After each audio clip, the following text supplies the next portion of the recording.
All right, our very last method of solving a quadratic is actually typically everybody's favorite.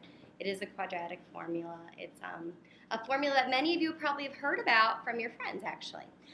So when you're solving a quadratic, one more time, you always want to have it set equal to 0. Right now I have the expression 9n squared plus 79 equals negative 18n. So I just need to quickly add 18n onto both sides. And once again, I'm putting them in order. 9n squared plus 18n plus 79. Now for the quadratic formula purposes, that is extremely important because I really need to know what my coefficients are. This is my a value.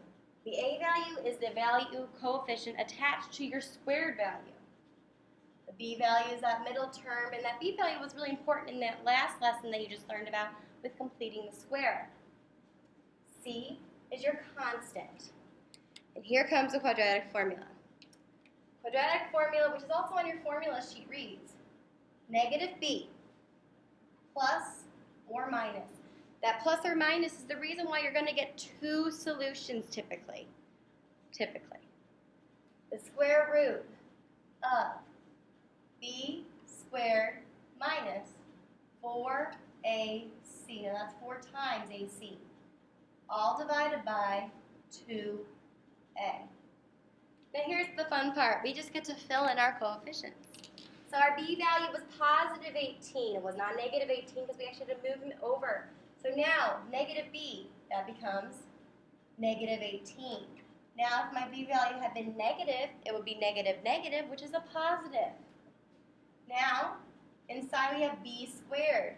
18 squared, oh boy, Miss Rudolph, that is a big number. 18 squared, that is 324. Minus 4ac. My a value is 9, and my c value is also really big, and it's 79. Okay, I'll come back and finish that in a second. And then on the bottom we have 2 times a. And my a value is 9, and 2 times 9 is 18. Now I'd like to warn you, I'd like to caution you. Many of you are probably thinking, oh my god, an 18 and an 18, they cancel out. They do not. They do not, they do not, they do not. You have a plus or minus. Both terms are being divided by that 18, so you cannot cancel that 18 out. Don't do it. It's bad fractions. So let's return to being back underneath that radical. So underneath that radical, we got a 4 times a 9 times a 79.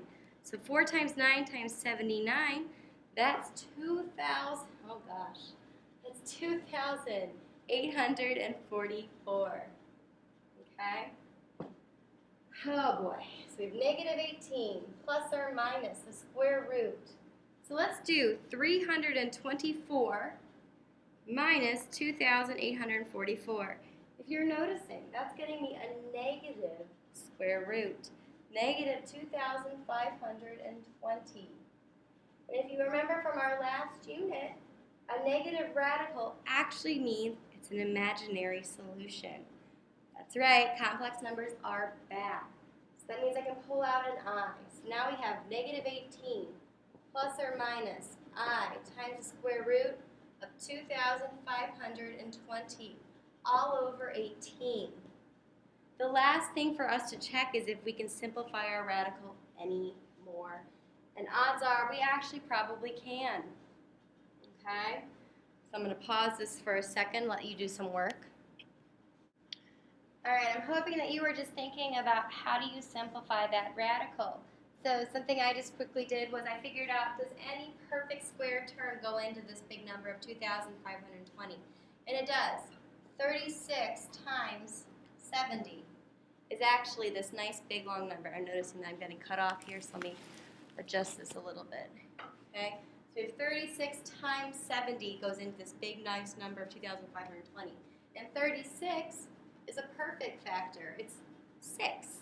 So I know that I can pull out a 6. So we have negative 18 plus or minus 6i times the square root of 70. Now 70 cannot go down any further.